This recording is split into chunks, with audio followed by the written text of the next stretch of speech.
Welcome students. Today we are going to study Physiology of Digestion Part 2 for BSc Part 2 students. I am Dr. Alka Parekh, Associate Professor, Department of Zoology, Government College, Kishangarh. हम इसमें mammal में man का digestive system पढ़ेंगे। एक नज़र physiology से पहले हमें सिस्टम की भी जानकारी होनी चाहिए।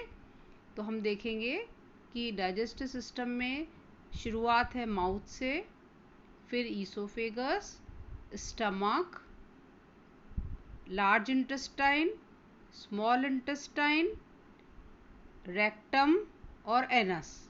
इसके साथ ही इसमें सहयोग करने वाले हैं gall bladder, bile duct, pancreas. ठीक है, अब हम देखेंगे कि डाइजेशन या पाचन क्या होता है। डाइजेशन एक प्रोसेस है जिसके अंदर फिजिकली और केमिकली हम अपने भोजन को छोटे छोटे टुकड़ों में तोड़कर ऐसा बना देते हैं कि वो आसानी से हमारे शरीर में अवशोषित हो जाए। इसको दो प्रकार से, नंबर 1 मैकेनिकल, दूसरा केमिकल।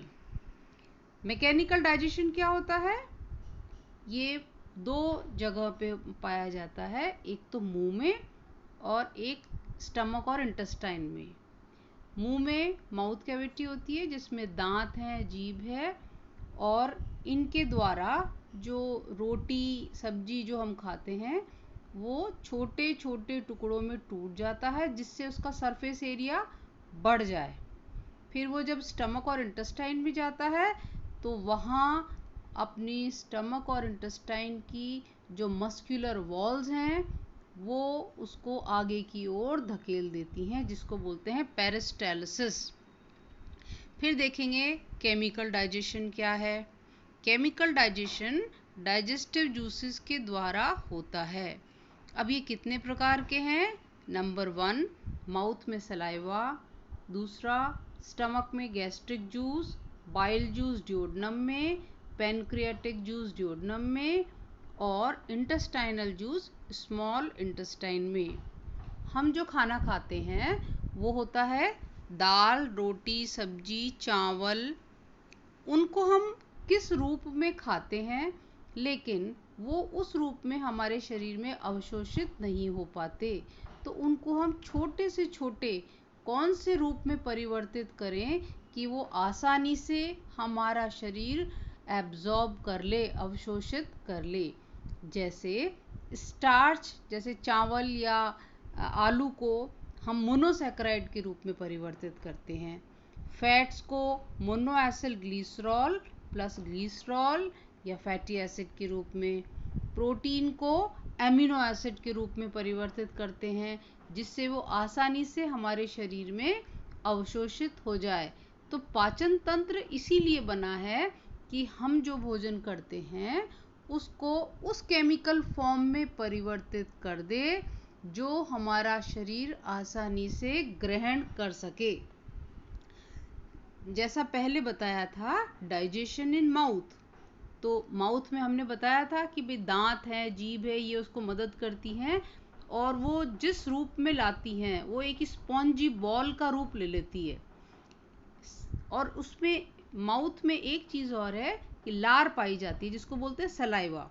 ये सलाइवा एल्कलाइन प्रकृति का है और ये टाइलिन नामक एंजाइम के साथ मिलकर शुगर में परिवर्तित हो जाता है। इसीलिए जब हम चावल या आलू ऐसी चीज़ खाते हैं तो वो हमें मीठी प्रतीत होती है। फिर हम देखेंगे डाइजेशन इन स्टमक। स्टमक में हमने जैसे पहले बताया था कि जो भोजन हम मुंह से गटक कर ईसोफेगस में ले जाते हैं वो एक बॉलस रूप में होता है और ये बॉलस फिर मस्कुलर वॉल्स जो होती हैं वो अपना मूवमेंट करती हैं और वेव लाइक पैटर्न में, तरंग के रूप में, इस मूवमेंट को पेरिस्टालसिस कहते हैं। इसके द्वारा भोजन आगे की ओर सरकता जाता है। अब वो सरक कर स्टमक में चला जाता है, वहाँ होता है गैस्ट्रिक जूस। तो फिर देखेंगे कंपोजिशन क्या है गैस्ट्रिक जूस का। Water 97% to 99%, enzymes, mucus, inorganic salt और इंट्रिंसिक फैक्टर। करीब 2 से 3 लीटर गैस्ट्रिक जूस एक नॉर्मल एडल्ट व्यक्ति में पर डे बनता है। इसमें से 50 ml हमेशा एक रेजिड्यू के फॉर्म में स्टमक में पाया जाता है भोजन आने से पहले ही, जिससे कि भोजन जब आ जाए तो क्रिया शुरू हो जाए। इसमें HCl भी पाया जाता है। तो HCl कहाँ से बनता है? पैराइटल सेल्स, जो फंडल ग्लैंड्स पाई जाती हैं गैस्ट्रिक म्यूकोसा में, उसमें पैराइटल या ऑक्जेंटिक सेल्स से HCl बनता है। ये HCl क्या करता है? ये भोजन को एसिडिक मीडियम प्रोवाइड करता है, जिससे कि कुछ एंजाइम्स जो एसिडिक मीडियम में ही काम करते हैं वो एक्टिवेट होकर काम करने लग जाएं। जैसे पेप्सिनोजन है जो इनएक्टिव एंजाइम है, ये HCl की मदद से पेप्सिन में परिवर्तित हो जाता है। फिर एसिड हमारे कोई बैक्टीरिया अंदर पहुंच जाते हैं, उन्हें भी मार देता है।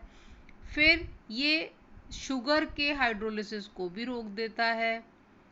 फिर ये पाइलोरिक वाल्व जो भोजन को वापस आने से रोकता है, उसे भी कंट्रोल करता है। अब हम देखेंगे एंजाइम्स। 3 मुख्य एंजाइम्स हैं। नंबर 1 पेप्सिन, ये 1.6 से 2.4 pH पे काम करता है और चीफ सेल्स या पेप्टिक सेल्स जो स्टमक की वॉल में पाए जाते हैं वहाँ से निकलता है। ये इनएक्टिव फॉर्म में होता है। ये इनएक्टिव फॉर्म कहलाता है जाइमोजन या पेप्सिनोजन। ये पेप्सिनोजन HCl के साथ एक्टिवेट होकर पेप्सिन में बदल जाता है। फिर ये पेप्सिन जो बना है, ये दूसरे पेप्सिनोजन के साथ मिलकर और पेप्सिनोजन बनाता है। इस क्रिया को ऑटो कैटालिसिस कहते हैं। ये प्रोटीन के साथ मिलकर फिर पानी और पेप्सिन और प्रोटीन परिवर्तित हो जाते हैं प्रोटियोसिस और पेप्टोन्स में। फिर दूसरा एंजाइम देखेंगे रेनिन। ये दूध को दही के रूप में परिवर्तित कर देता है। ये रेनिन भी इनएक्टिव प्रोरेनिन के रूप में ये बछड़े में और यंग एनिमल्स में पाया जाता है। और ये प्रोरेनिन भी HCl के साथ रेनिन में परिवर्तित होता है। रेनिन फिर केसीन ऑफ मिल्क के साथ पैरा केसीन बनाता है। ये पैरा केसीन कैल्शियम के साथ, जो कि दूध में भी पाया जाता है, कैल्शियम पैरा कैसीनेट बनाता है, जो दही का रूप होता है। कभी देखा होगा छोटे बच्चे को दूध पिलाते हैं और कभी कभी वो उल्टी कर देता है तो दूध नहीं निकलता, वो दही के रूप में निकलता है। तो कैल्शियम पैरा कैसीनेट प्लस पेप्सिन ये परिवर्तित होगा प्रोटियोसिस, पेप्टोन्स या दूसरे पॉलीपेप्टाइड्स में। तीसरा एंजाइम है गैस्ट्रिक लाइपेज। ये एक माइल्ड फ्लैट स्प्लिटिंग एंजाइम है जो फैट के पार्टिकल्स को छोटे छोटे पार्टिकल्स में तोड़ देता है। फिर देखेंगे इंट्रिंसिक या कासल फैक्टर क्या होता है। गैस्ट्रिक जूस में इंट्रिंसिक फैक्टर पाया जाता है। ये विटामिन B12 के एब्जॉर्प्शन के लिए बहुत आवश्यक है। विटामिन B12 को साइनोकोबाल अमीन कहते हैं और ये साइनोकोबाल अमीन बोन मैरो से RBC के डेवलपमेंट में आवश्यक है। इसलिए विटामिन B12 की कमी होने से एनीमिया हो जाता है। फिर देखेंगे मूवमेंट्स ऑफ स्टमक। स्टमक एक टेम्परेरी रिजर्वायर है। यहाँ पर थोड़ी देर के लिए भोजन आता है, तो जो भोजन हमने किया था अब वो परिवर्तित होकर काइम कहलाता है। फिर ये और आगे पेरिस्टाल्टिक मूवमेंट के द्वारा आगे इंटेस्टाइन में भेज दिया जाता है। यहाँ पर स्टमक में भोजन 4 से 5 घंटे तक रहता है, जहाँ पर गैस्ट्रिक जूस उस पर क्रिया करते रहते हैं। अब अगर गैस्ट्रिक जूस उस पर क्रिया करते हैं और HCl भी वहाँ पर पाया जाता है, तो ये संभव है कि अगर वो खाने को पचा सकते हैं तो स्टमक की वॉल को भी पचा सकते हैं। तो उस ऑटो डाइजेशन को रोकने के लिए क्या उपाय पाए जाते हैं? नंबर 1, म्यूकस लेयर जो 1.5 मिलीमीटर थिक होती है। इसमें प्रोटीन कंटेंट पाया जाता है एपिथेलियल सेल के साथ, जो कि केमिकल बैरियर के रूप में काम करता है। इसके सेल्स में टाइट जंक्शंस होते हैं और इसके सारे सेल्स 3 दिन में रीन्यू हो जाते हैं, यानी सेल रिप्लेसमेंट होता रहता है। इस प्रकार ये स्टमक की वॉल को ये एंजाइम्स नष्ट नहीं कर पाते और हम अपने इसमें ऑटो डाइजेशन को रोक सकते हैं। नेक्स्ट हम देखेंगे इंटेस्टाइनल डाइजेशन। इंटेस्टाइनल डाइजेशन में 3 प्रकार के जूस मुख्य रूप से हैं: बाइल जूस, पैनक्रियाटिक जूस और इंटेस्टाइनल जूस। बाइल जूस क्या है? कंपोजिशन देखेंगे: water 98%, mineral salts, bile pigments, cholesterol, lecithin. ये एल्कलाइन प्रकृति का है और लसलसा विस्कस है और 8 से 8.6 pH पर काम करता है।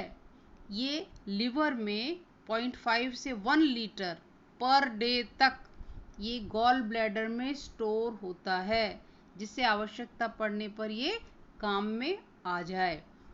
ये जो काइम है स्टमक में जो भोजन पाया जाता है उसके pH को परिवर्तित करने में मदद करता है। ये फैट को इमल्सिफाई करता है, छोटे छोटे टुकड़ों में तोड़ता है, एंटीसेप्टिक होता है, हार्मफुल बैक्टीरिया को नष्ट करता है। बाइल जूस कहाँ बनता है? लिवर के पैरेन्काइमल सेल्स में। फिर देखेंगे बाइल सॉल्ट्स। बाइल सॉल्ट्स 2 प्रकार के होते हैं: sodium glycolate and potassium taurocholate.